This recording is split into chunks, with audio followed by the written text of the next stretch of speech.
Hello friends, good evening. कैसे आप लोग? अच्छे होंगे।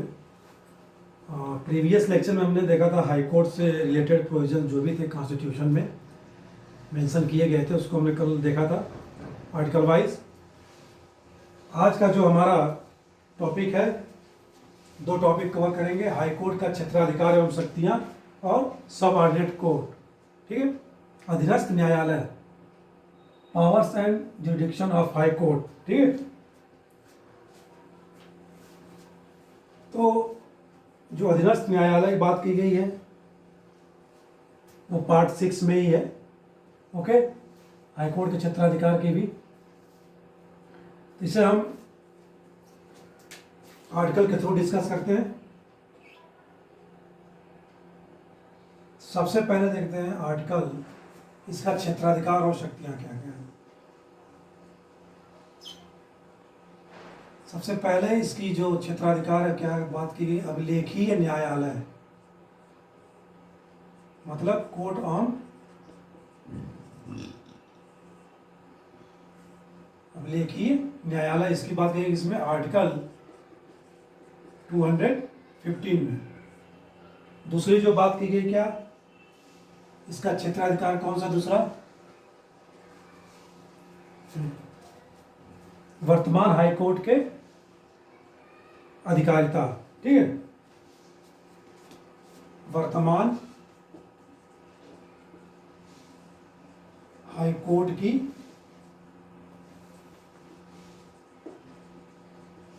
अधिकारिता। इसका जो प्रोविजन दिया गया हुआ है आर्टिकल 225 में, ठीक है। नेक्स्ट जो बात की गई, रिट निकालने की अधिकारिता,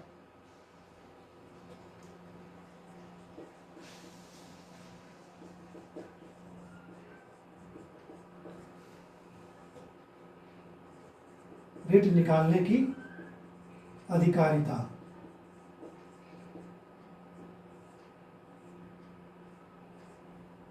ओके, इसका जो प्रोविजन किया गया कॉन्स्टिट्यूशन में आर्टिकल 226।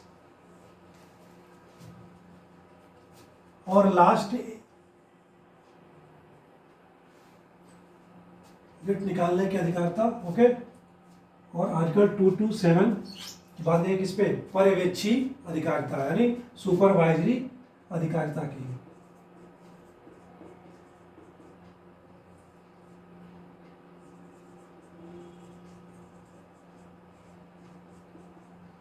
पर्यवेक्षी अधिकारिता की, ठीक है। ये बात की है आर्टिकल 227 में। तो इस तरह जो कॉन्स्टिट्यूशन में प्रोविजन किया गया है, चार प्रकार के हाई कोर्ट्स की ज्यूरिडिक्शन की, पावर्स की, अभिलेखीय न्यायालय, ठीक है, वर्तमान हाई कोर्ट की अधिकारिता, रेट निकालने की अधिकारिता और पर्यवेक्षी अधिकारिता, सुपरवाइजरी।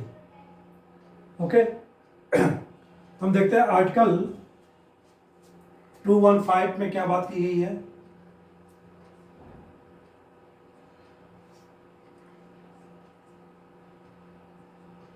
से बात की गई कि जो भी हाई कोर्ट का निर्णय होंगे, ठीक है, वो क्या होंगे, अभिलेखीय प्रकार के होंगे, या हाई कोर्ट क्या होगा, एक अभिलेखीय न्यायालय होगा।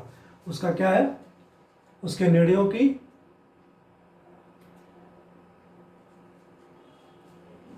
क्या रखा जाएगा, डिक्री, आदेश का क्या रखा, एक रिकॉर्ड रखा जाता है, ठीक है, उसे क्या कहते हैं, अभिलेख। तो हाई कोर्ट क्या होगा, एक अभिलेखीय न्यायालय होगा। और इसे वह शक्ति प्राप्त है क्या, अपनी अवमानना की, ठीक है। फर्स्ट तो अभिलेख की बात कर रहा है कि अभिलेख इसके रखे जाएंगे, और दूसरा अपनी अवमानना के लिए दंड देने की,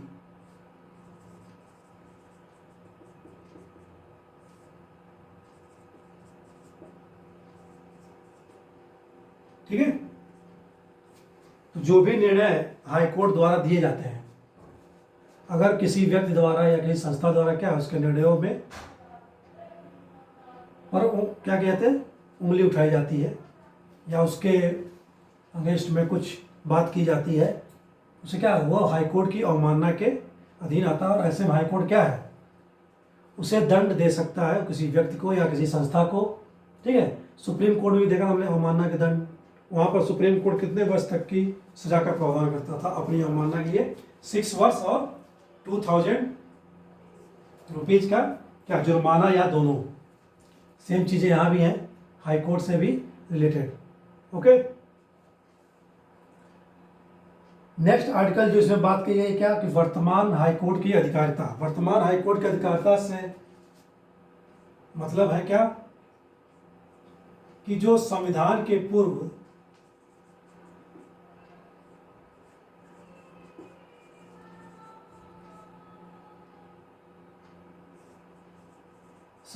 पूर्व जो राज्यों में हाई कोर्ट थे, ठीक है,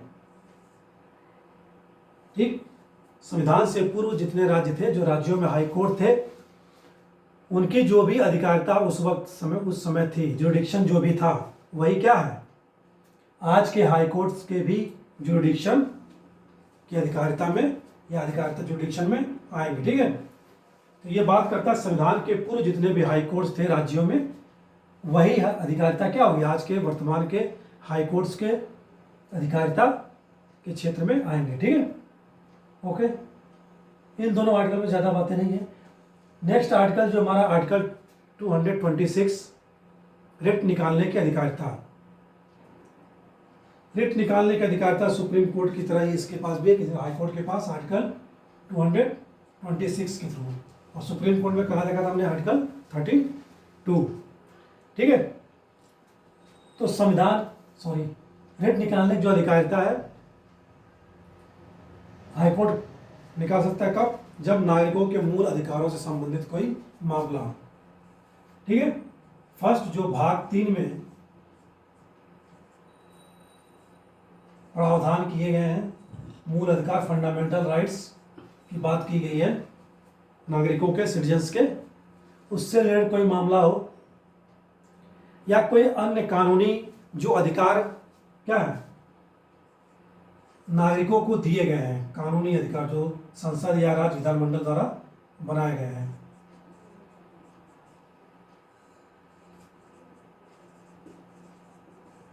अन्य कानूनी अधिकार, ठीक है, जैसे एग्जाम्पल ले सकते हैं हम क्या, संपत्ति संबंधी अधिकार, ठीक है, कानूनी अधिकार है। ठीक है, आर्टिकल 300 के थ्रू। ओके, अन्य कानूनी अधिकार से रिलेटेड कोई मैटर है, मतलब संपत्ति से संबंधित कानूनी अधिकार। ओके,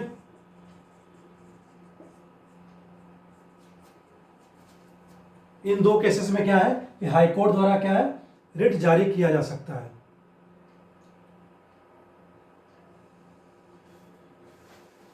और कब रिट जारी किया जा सकता है,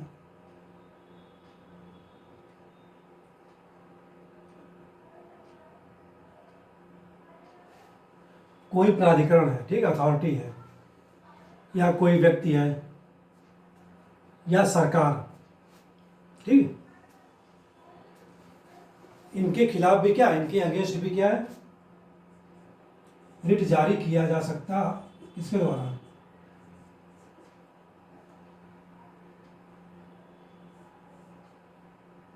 प्राधिकरण के खिलाफ, या किसी व्यक्ति के खिलाफ, या गवर्नमेंट के खिलाफ, सरकार के विरुद्ध भी क्या है, रिट जारी किया जा सकता है। ओके, ये 3 बेसिस है जिसके आधार पर क्या हाई कोर्ट क्या रिट जारी करती है। ओके, तो ये हो गया हमारा रिट निकालने की अधिकारिता, जो भाग 3 में प्रावधान दिए गए हैं, फंडामेंटल राइट से रिलेटेड, या अन्य कोई कानूनी अधिकार, संपत्ति से संबंधित अधिकार एग्जाम्पल के तौर पे, या किसी प्राधिकरण, कोई अथॉरिटी है, कुछ ऐसा निर्णय देती है किसी व्यक्ति या मामले संबंधित, क्या है और वह क्या है हाई कोर्ट द्वारा संज्ञान में लिया जाता है, तो उसके खिलाफ भी क्या रिट जारी किया जा सकता है। कोई व्यक्ति है उसके खिलाफ भी या सरकार के विरुद्ध भी रिट जारी किया जा सकता है। ठीक है, अब बात करेंगे हम पर्यवेक्षी अधिकारिता। तो पर्यवेक्षी अधिकारिता सुपरवाइजरी किस पर रखता है हाईकोर्ट? जाहिर सी बात है अपने से जो नीचे के न्यायालय होंगे, सुप्रीम कोर्ट पर तो रखेंगे नहीं। किस पर रखते हैं पर्यवेक्षी अधिकारिता? सब ऑर्डिनेट कोर्ट्स पर, अधीनस्थ न्यायालयों पर। ठीक है,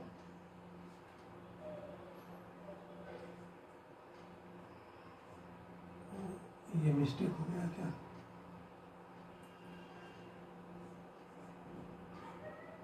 ठीक है, अधीनस्थ न्यायालयों पर, सब ऑर्डिनेट्स पर। कैसे?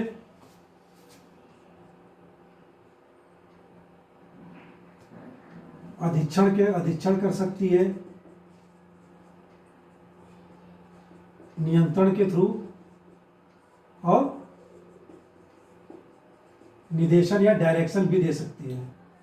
ठीक है, ये सब ऑर्डिनेंस कोर्ट्स को क्या है, हाई कोर्ट उनके कार्यों क्या कर सकती है? अधीक्षण कर सकती है, उनके ऊपर नियंत्रण करती है और उन्हें निर्देश भी देती है। ठीक है, निर्देशन भी देती है। ठीक है, किसमें? 3 मामले हैं, 3-4 मामले, जैसे नियुक्ति से संबंधित मामला हुआ, जो सब ऑर्डिनेंस कोर्ट्स में क्या नियुक्ति मामले हुए, या सेवा संबंधित सर्विस से मामले कोई हुए, या स्थानांतरण, किसी मामले का स्थानांतरण हुआ करना हो, और उसका निर्णय जो है बाध्यकारी निर्णय के थ्रू।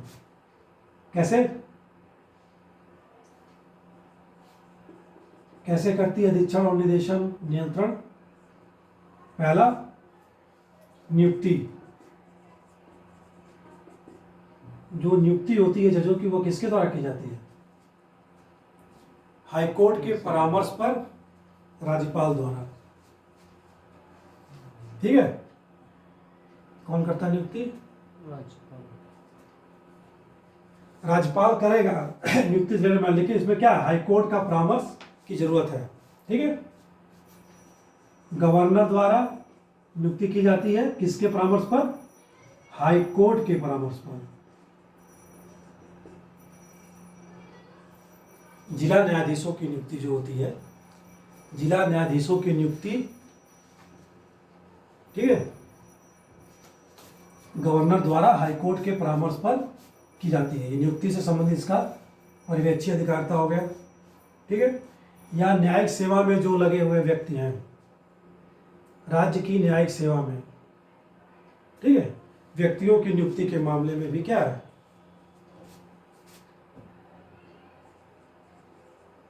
राज्य की न्यायिक सेवा में जो व्यक्ति होते हैं, उनकी नियुक्ति भी क्या है, किसके द्वारा की जाती है?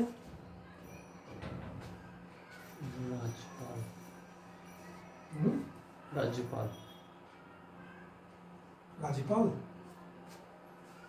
हाँ, राज्यपाल द्वारा ही हाईकोर्ट के परामर्श पर की जाती है। लेकिन जो व्यक्ति हैं, ये राज्य की न्यायिक सेवा में, इनका जो पदोन्नति है और अवकाश देने की बात हो गई, ठीक है, छुट्टी या स्थानांतरण करने की बात हो गई, वह हाईकोर्ट द्वारा की जाती है। ठीक है, गवर्नर का इसमें रोल नहीं है। ठीक है, इनकी पदोन्नति, अवकाश देने, किसी को छुट्टी चाहिए, वो हाईकोर्ट से ग्रांट होगा। ठीक है, पदोन्नति, अवकाश देने से रिलेटेड मैटर, या स्थानांतरण से रिलेटेड मैटर, ट्रांसफर, या कोई अनुशासन से संबंधित मामला है। ठीक है, तो जो राज्य की न्यायिक सेवा में कोई नियुक्त व्यक्ति है, उसकी पदोन्नति, अवकाश, ट्रांसफर और अनुशासन से संबंधित कोई मामला है, तो वह किसके द्वारा किया जाता है? हाईकोर्ट के द्वारा किया जाता है। ठीक है, ये हो गया नियुक्ति संबंधित पर्यवेक्षी या सुपरवाइजरी अधिकारिता। दूसरा जो सेवा मामले, सर्विस के,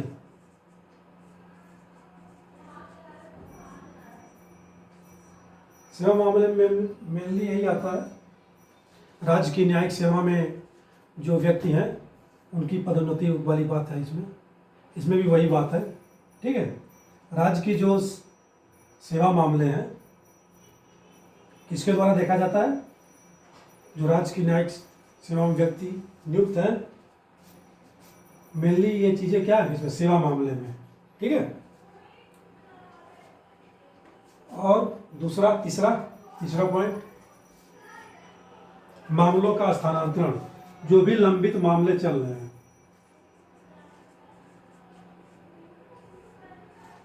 मामलों का स्थानांतरण।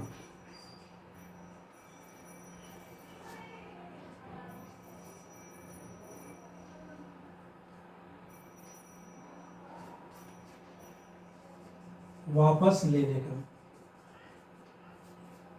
अधीनस्थ न्यायालयों में क्या है, जो मामले लंबित पड़े हुए हैं उन्हें वापस लेने का अधिकार किसके पास है? हाई कोर्ट के पास। वो क्या कर सकता है? अधीनस्थ न्यायालयों में लंबित मामलों को क्या कर सकता है? वापस ले सकता है, वापस बुला सकता है, अगर वह संबंधित मामला किससे है? कानून से संबंधित प्रश्न है कोई, कानून से संबंधित प्रश्न है। ठीक है। जिसकी क्या है? संविधान की व्याख्या करनी है। ठीक है। कानून से संबंधित प्रश्न है जिसमें क्या करनी है? संविधान की व्याख्या करनी है।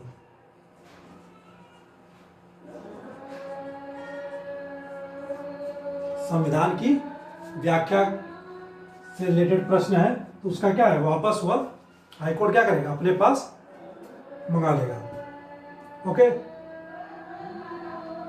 तीसरा जो पॉइंट है, फोर्थ पॉइंट, बाध्यकारी निर्णय। जो हाईकोर्ट के बाद निर्णय होते हैं, क्या होते हैं? अपने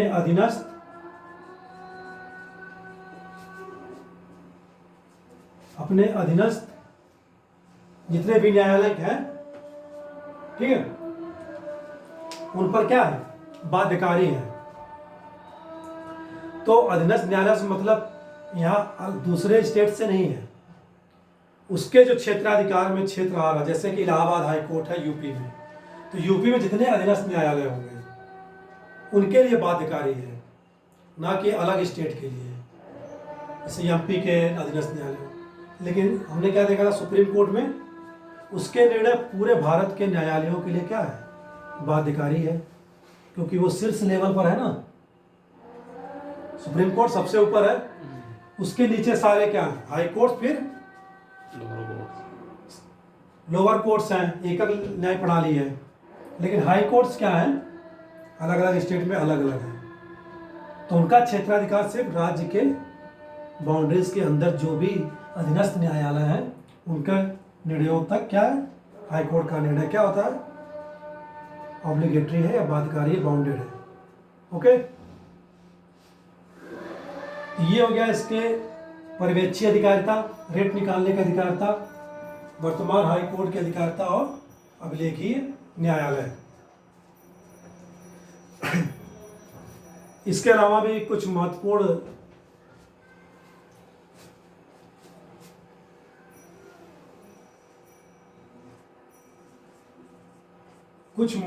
इसके क्या है? अधिकारिता है इसकी अभी भी। पहला, मूल क्षेत्राधिकार, फिर अपील करने का क्षेत्राधिकार। ठीक है। न्यायिक समीक्षा भी कर सकती है ये। एक है मूल क्षेत्राधिकार। मूल क्षेत्राधिकार कब होगा? मूल क्षेत्राधिकार के अंतर्गत क्या आता है? दूसरा, अपीलीय क्षेत्राधिकार, जुडिशियल रिव्यू, न्यायिक समीक्षा। ठीक है। न्यायिक समीक्षा, ये 3 इसके महत्वपूर्ण अधिकार और हैं क्षेत्राधिकार। तो मूल क्षेत्राधिकार में पहला तो हुआ अपनी अवमानना के लिए दंड देना, ये इसके मूल क्षेत्राधिकार में है, हाई कोर्ट के। सुप्रीम कोर्ट में क्या रहता हमने मूल क्षेत्राधिकार में? भारत सरकार हो एक तरफ, या दो से अधिक राज्य हो, या एक राज्य हो। भारत सरकार एक तरफ हो, एक तरफ राज्य हो, फिर उसके अगेंस्ट क्या हो, दो या दो से अधिक राज्य हो, एक राज्य हो, इस टाइप के मामले। लेकिन यहाँ पर क्या है मूल क्षेत्राधिकार में, फर्स्ट इसका क्या है, ये अपनी अवमानना, इसकी अवमानना भी क्या है, इसके मूल क्षेत्राधिकार में आता है, अगर न्यायालय का कोई अवमानना कर रहा है कोर्ट्स की। ठीक है। सेकंड पॉइंट है इसमें चुनाव संबंधी याचिकाएं, चाहे वो मेंबर ऑफ पार्लियामेंट का हो, एमपी के चुनाव हो, चाहे वो एमपी के चुनाव हो, या एसएल मतलब स्टेट लेजिस्लेटिव, राज्य विधानमंडल के सदस्यों से संबंधित जो चुनाव के मामले हैं, याचिकाएं। ठीक है। ये दोनों किस में आते हैं, हाई कोर्ट के मूल क्षेत्राधिकार में आते हैं। ठीक है। चुनाव संबंधी याचिकाएं जो किससे रिलेटेड हो, एमपी, एमएलए, एमएलसी से चुनाव संबंधी विवाद के मामले। ओके, ये हो गया हमारा क्या, हाई कोर्ट्स की मूल क्षेत्राधिकार। नेक्स्ट पॉइंट क्या है, अपीलीय क्षेत्राधिकार। तो यहां पर अपील हाई कोर्ट में कौन करेगा, लोअर कोर्ट के मामले में जो व्यक्ति विवाद चल रहे हैं वहां से आएगा, लोअर कोर्ट से, सब ऑर्डिनेट कोर्ट से। ठीक है। सुप्रीम कोर्ट में क्या देखा था हमने कि हाई कोर्ट से जा रहा था मामला, लेकिन यहाँ क्या है, सब ऑर्डिनेट कोर्ट से मामले जाएंगे कहाँ, अधीनस्थ न्यायालय से जाएंगे कहाँ, हाई कोर्ट में। ठीक है। इसमें अपील के दो मामले, जैसे फौजदारी मामला और सिविल मामले।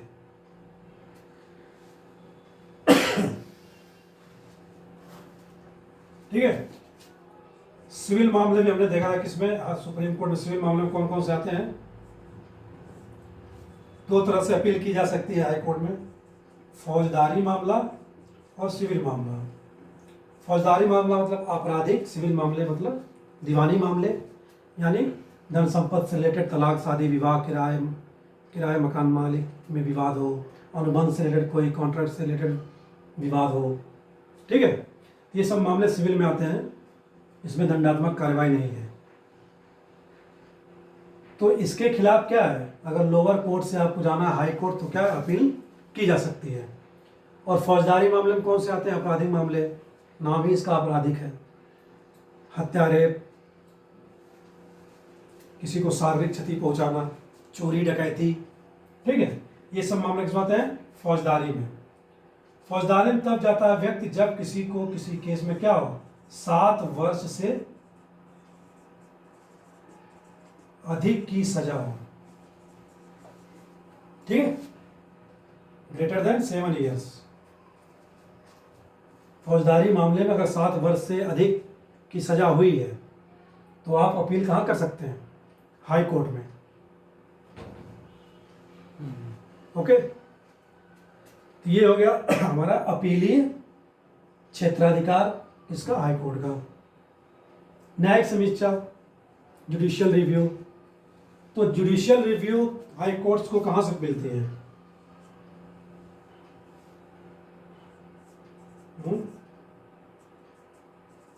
आर्टिकल 13 है ना, 226 जुडिशियल रिव्यू। हालांकि संविधान में जुडिशियल रिव्यू का उल्लेख कहीं नहीं है न्यायिक समीक्षा का, ये उसके स्वविवेक पर हाई कोर्ट के, और वो आर्टिकल 13 किसी भी कार्यवाही या अधिनियम को क्या है, इनवैलिड और असंवैधानिक घोषित कर सकता है। ओके। और जुडिशियल रिव्यू न्यायिक समीक्षा के लिए क्या है, संवैधानिक वैधता की जांच करने के 3 आधार बताए गए हैं। अपील की जा सकती है कब,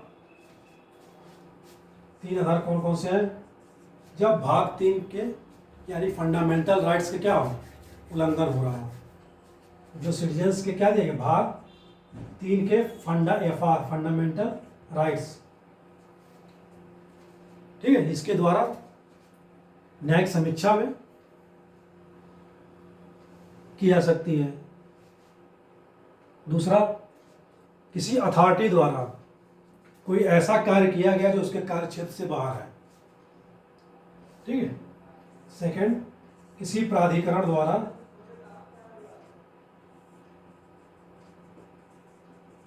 कार्यवाही,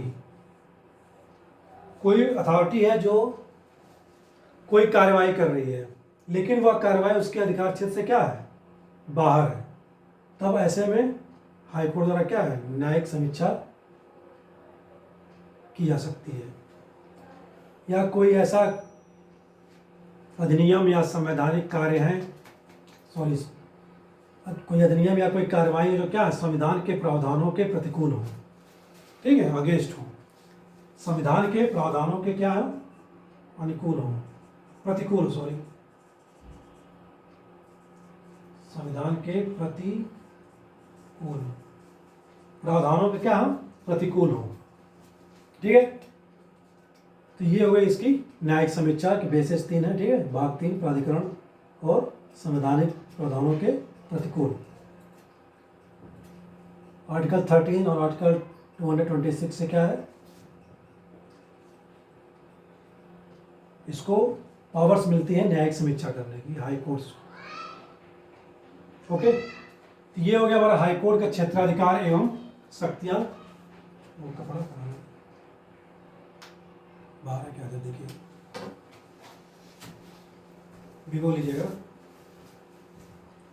ये हो गया हमारा powers and jurisdiction of high court. Okay, अब हम बात करेंगे सब ऑर्डिनेट कोर्ट्स की, किस आर्टिकल में दिए गए हैं। सब ऑर्डिनेट आर्टिकल, सब ऑर्डिनेट कोर्ट्स की जो बात की गई है तो किस में की गई है, आर्टिकल 233 से लेकर 237 तक। ठीक है,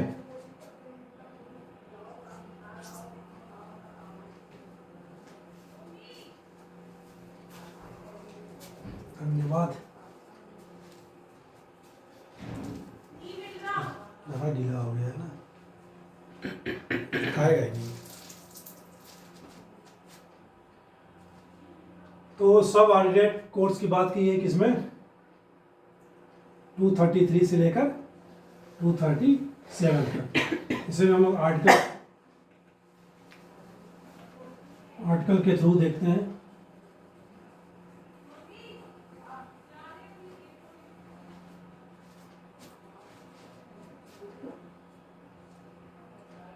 आर्टिकल 233 बात करता है किसकी, जिला न्यायाधीशों की नियुक्ति की।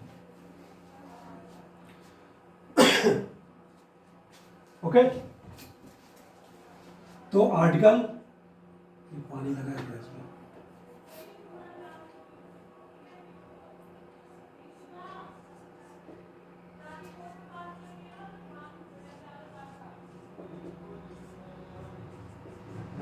आर्टिकल 233 जिला न्यायाधीशों की नियुक्ति।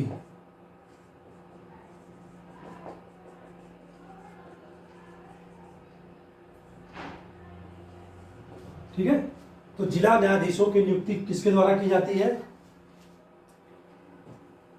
हाई कोर्ट के परामर्श से राज्यपाल द्वारा। ओके,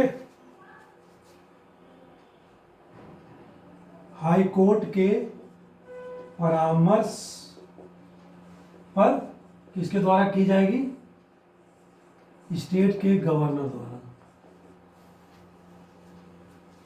आर्टिकल 233 क्या कहता है कि जिला न्यायाधीशों की नियुक्ति हाईकोर्ट के परामर्श पर किसके द्वारा की जाएगी, राज्यपाल द्वारा की जाएगी।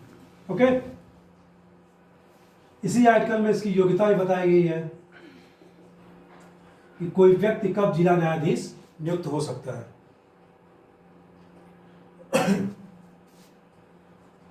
पहला कब हो सकता है कि वह क्या हो, किसी सरकारी सेवा में न हो, वह केंद्र सरकार, केंद्र या राज्य सरकार,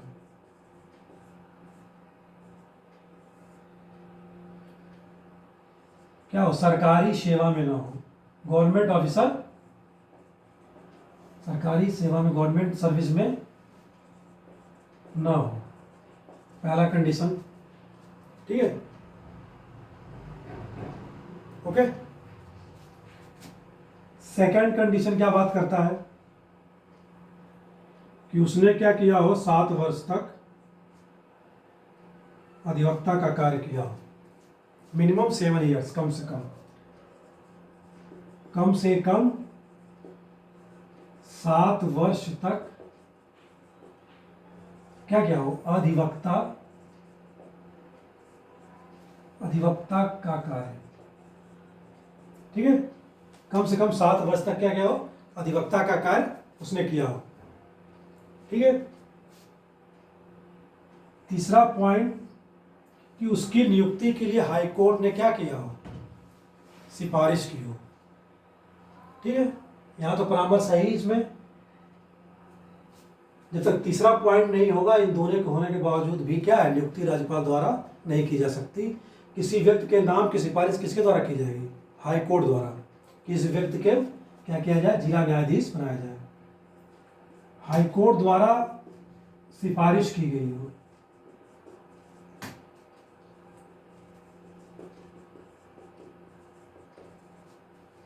ठीक है, तो 3 कंडीशन है किसी व्यक्ति को क्या, जिला न्यायाधीश नियुक्त करने में, सरकारी सेवा में ना हो, 7 वर्ष तक अधिवक्ता का कार्य किया हो, और उसके नाम की सिफारिश हाईकोर्ट द्वारा की गई हो राज्यपाल से।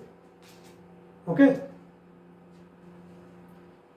ये बात हुई किसकी, आर्टिकल 233 जिला न्यायाधीशों की नियुक्ति की योग्यता की। नेक्स्ट आर्टिकल जो हमारा है, आर्टिकल 234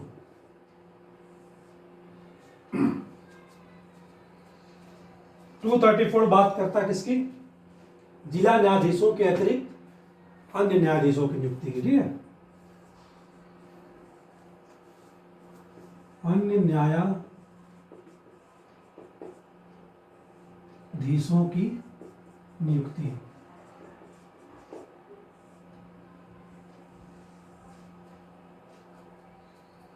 ओके, गवर्नमेंट कह रहे हैं, गवर्नर द्वारा की जाएगी। कब,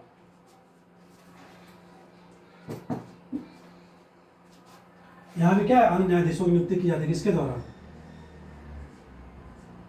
गवर्नर द्वारा। लेकिन कब,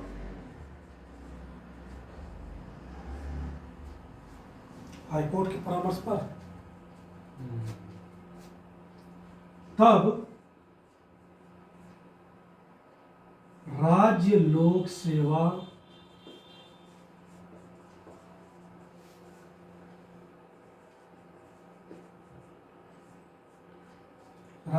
सेवा आयोग प्लस हाई कोर्ट के परामर्श पर।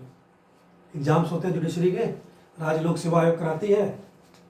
ठीक है, तो ये उन न्यायाधीशों की बात कर रहा है जो राज्य लोक सेवा आयोग द्वारा एग्जामिनेशन थ्रू कराया जाता है। राज्य लोक सेवा आयोग और हाई कोर्ट के परामर्श पर। ठीक है, ये हो गया आर्टिकल 234। इनसे क्या होगा, राज्य लोक सेवा आयोग और हाई कोर्ट के परामर्श जब प्राप्त हो जाएगा तो गवर्नर क्या करेगा, अन्य न्यायाधीशों की नियुक्ति करेगा। Okay, article 234। एक लास्ट इंपॉर्टेंट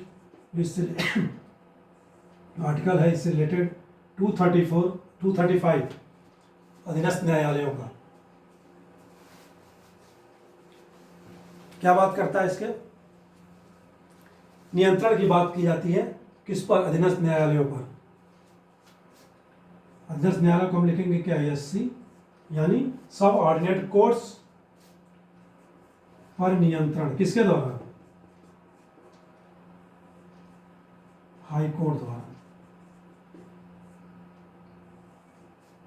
ठीक है, तो आर्टिकल 235 के तहत क्या है, किसकी बात की गई है, क्या प्रोविजन किया गया है, हाई कोर्ट द्वारा अधीनस्थ न्यायालयों पर नियंत्रण की बात करता है।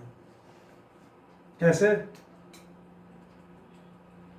जो जिला न्यायाधीश के पद से नीचे के जो पद हैं, ठीक है, जिला न्यायाधीश के नीचे के जो पद हैं जो अधीनस्थ न्यायिक सेवा के थ्रू आते हैं। ठीक, जो अधीनस्थ मतलब जिला न्यायाधीश से नीचे जो कार्य कर रहे हैं व्यक्ति, न्यायिक कार्य कर रहे हैं, सबऑर्डिनेट,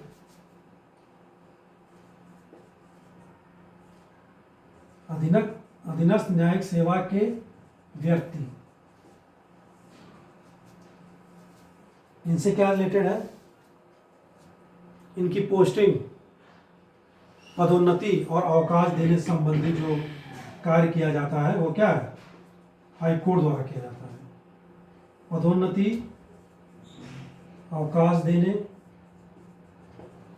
अभी अधिकारिता हमने देखा था, और स्थानांतरण।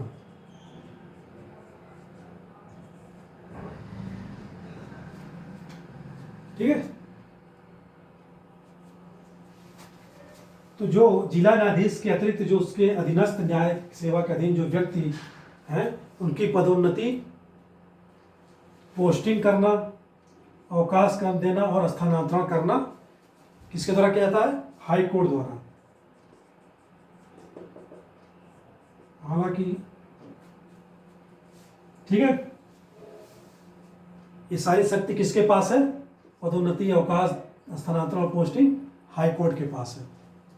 ओके, राज्य सरकार का इसमें कोई रोल नहीं है। तो ये इंपॉर्टेंट 3 आर्टिकल हो गए अधीनस्थ न्यायालय से। लास्ट टॉपिक जो हमारा आज के लेक्चर का है वो है क्या? स्ट्रक्चर ऑफ सब ऑर्डिनेट कोर्ट्स। ओके, तो चूंकि जो स्ट्रक्चर्स हैं सब ऑर्डिनेट कोर्ट्स के क्या है, प्रत्येक राज्य में अलग अलग हैं। यूपी में अलग होगा, एमपी, बंगाल, बिहार में अलग होगा, लेकिन एक प्रारूप हम लोग यहाँ देख लेते हैं।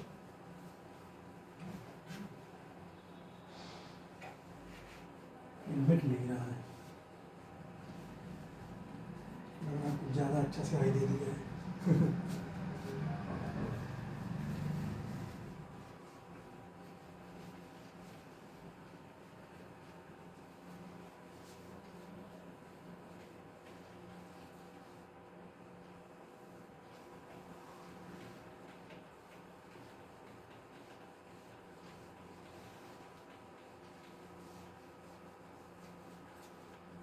तो अधीनस्थ न्यायालय का स्ट्रक्चर देखेंगे हम लोग।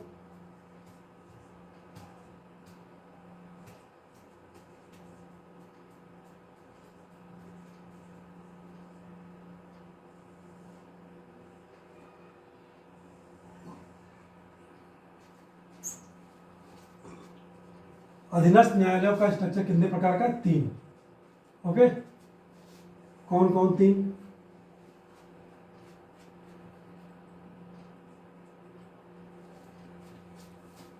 दीवानी मामलों के अदालतें, फौजदारी मामलों की अदालतें और राजस्व मामलों की अदालतें। ठीक है, कौन कौन सी? सिविल, दीवानी मामलों की अदालतें,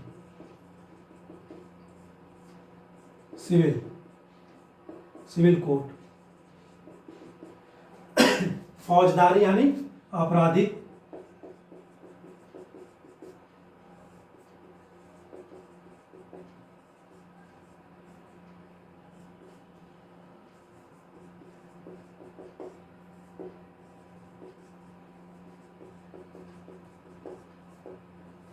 क्रिमिनल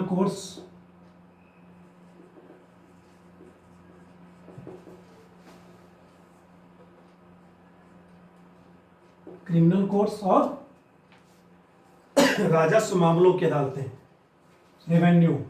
3 प्रकार के अधीनस्थ न्यायालयों की बात की गई है। हालांकि हर स्टेट में क्या है, अलग अलग इसके स्ट्रक्चर हो सकते हैं।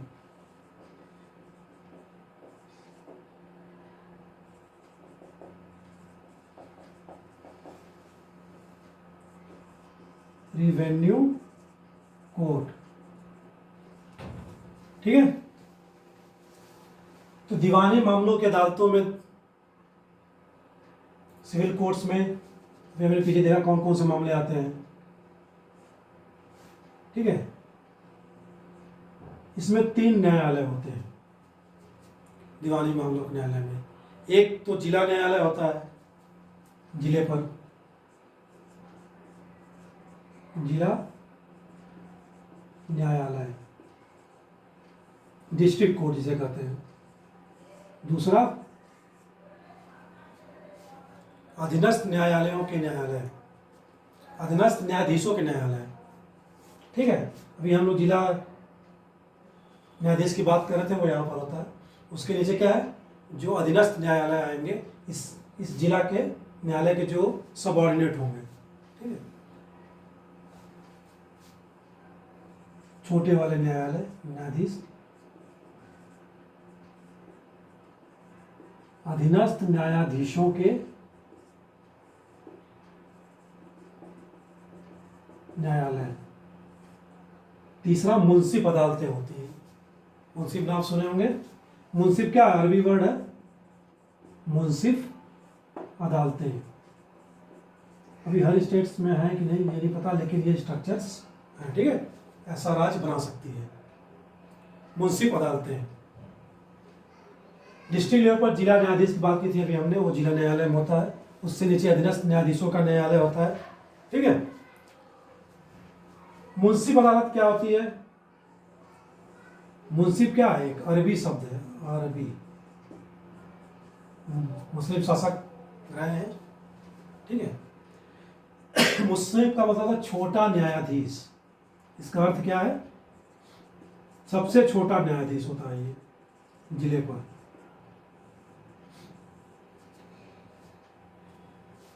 ठीक है, सभी जजों में क्या है, ये छोटा होता है। जजों की जो हायरार्की है, जिला न्यायालय, फिर अधीनस्थ न्यायालय, फिर उससे नीचे। ठीक है, छोटे छोटे मुकदमे ये लड़ता है।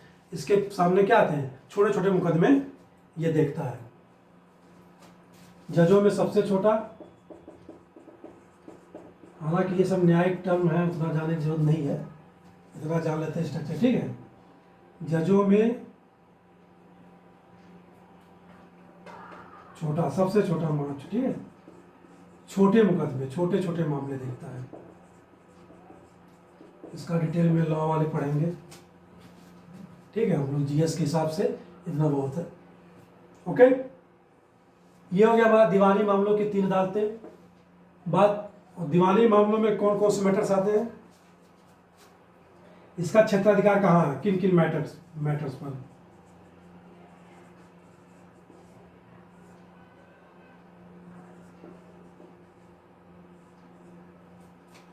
अभी हमने पीछे बात की थी ना, संपत्ति विवाद हो। ठीक है,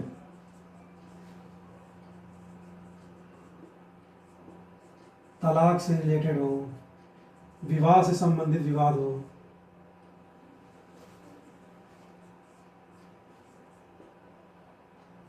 मकान मालिक किराएदार का विवाद हो। ठीक है, उत्तराधिकार से संबंधित कोई विवाद हो, स्वामित्व से संबंधित कोई विवाद हो।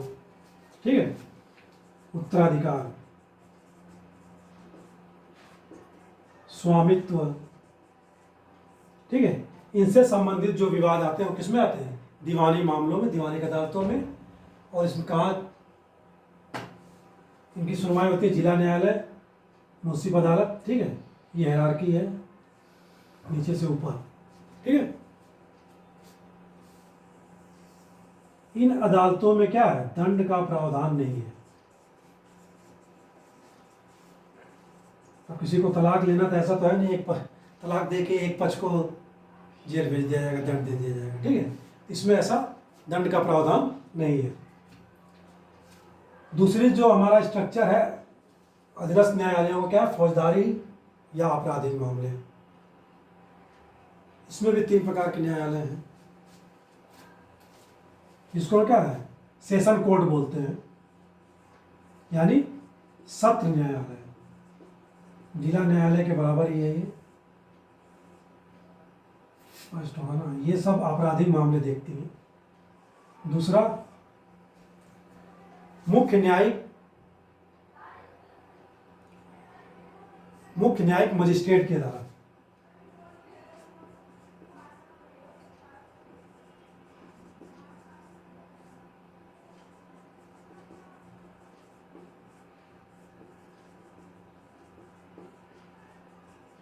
ठीक है। तीसरा, न्यायिक मजिस्ट्रेट की अदालत, इससे जो नीचे होता है। ये टर्म सब लॉ वालों के लिए सही है भाई, जीएस में जा रहा है।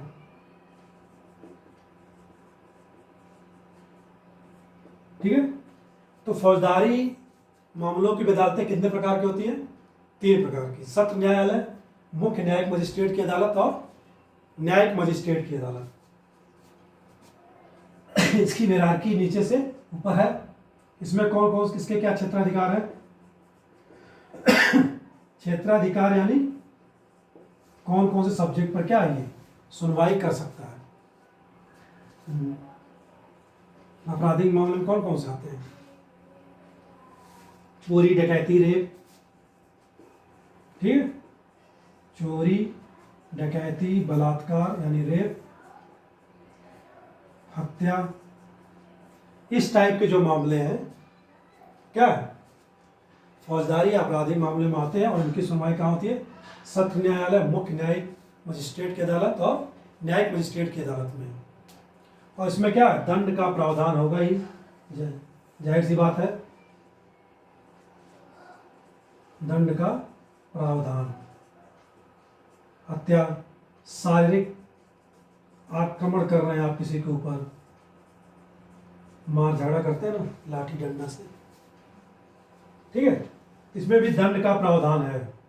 दंड में क्या है, आपके ऊपर जुर्माना हो सकता है, सजा हो सकती है, या मृत्यु सजा भी दी जा सकती है अगर आपने किसी मर्डर किया है। ठीक है। ऐसे केसेस में क्या है, दंड का प्रावधान है, जुर्माना, सजा और मृत्यु। तो ये सब मामले क्या है, फौजदारी आपराधिक मामलों के अधीन आते हैं। कौन कौन से 3 न्यायालय हो गए। ठीक है। अब बात करते हैं हम लोग लास्ट, आज का टॉपिक हमारा राजस्व मामलों की अदालतें। नाम ही इसका क्या है, राजस्व, रिवेन्यू, यानी राजस्व कहाँ से मिलेगा? भूमि से, फसल के रूप में मिल सकता है, या किसी जमीन पे आपका कोई संपत्ति है, प्रॉपर्टी, उससे किराए के रूप में मिल सकता है, मुनाफा उससे आपको हो सकता है। ठीक है।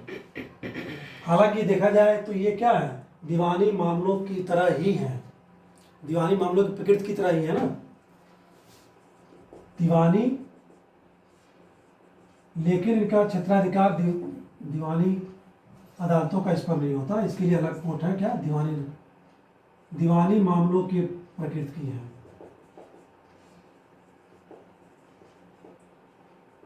लेकिन क्या है, सिविल कोर्ट्स का क्षेत्राधिकार यहां पर नहीं है। ओके, उसका क्षेत्राधिकार किस पर है, संपत्ति विवाद पर है। बाकी जो भू राजस्व से रिलेटेड होंगे, भूमि से रिलेटेड होंगे, ओके, भूमि के किराए से रिलेटेड मैटर होंगे, वो कहाँ चलते हैं, राजस्व मामलों की अदालतों में। ठीक है। एग्जाम्पल क्या है, भूमि के किराए से संबंधित।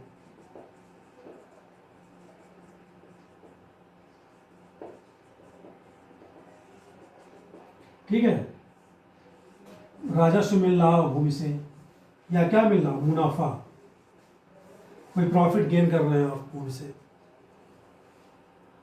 भूमि बेचकर भी करते हो। ठीक है। या भूमि पर मकान बनवा कर किराया भी देते हैं। ठीक है। इस टाइप के जो मामले तो क्या होते हैं, राजस्व मामलों की अदालतों में लाए जाते हैं। ओके। इसका जो सर्वोच्च न्यायालय होता है जिले में, कौन सा होता है जिले में, सर्वोच्च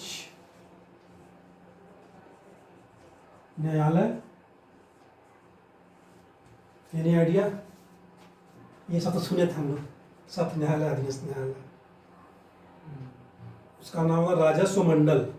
और उस राजस्व मंडल में अभी आ जाएंगे यहाँ पे कौन, कमिश्नर, डीएम, ठीक है। वो होता है राजस्व मंडल एक बनाया जाता है। जब लेखपाल की तैयारी करेंगे पीटी+सी के थ्रू पेट पास करके, तो आपको लेखपाल वाले वैकेंसी में ये पढ़ना पड़ेगा, राजस्व मामलों वाला अदालत, क्योंकि लेखपाल का काम ही क्या है, भूमि विवाद से रिलेटेड, ठीक है। इस राजा एक मंडल बनाया जाता है, राजस्व मंडल। इसमें कौन होता है सबसे ऊपर,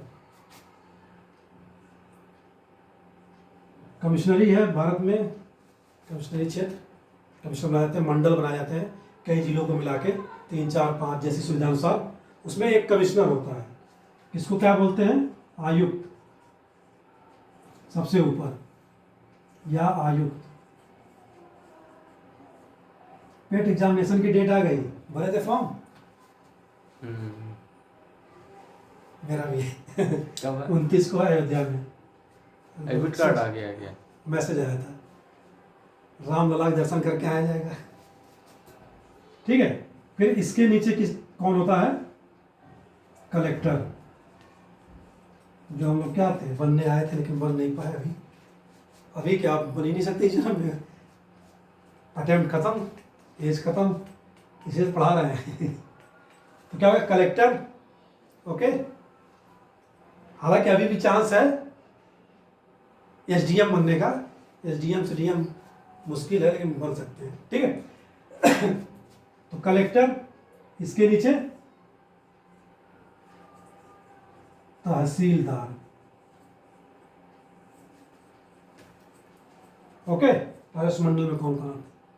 फिर इसके बाद आता है सहायक तहसीलदार, इसे आप नायब तहसीलदार कहते हैं, सहायक तहसीलदार।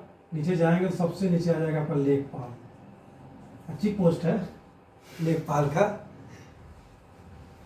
ठीक है। तो ये हो गए राजस्व मंडल, जिले के सर्वोच्च न्यायालय। यहाँ अपील की जाती है किससे, भू राजस्व से रिलेटेड, और इनके खिलाफ भी तो कहीं केस किया जा सकता है।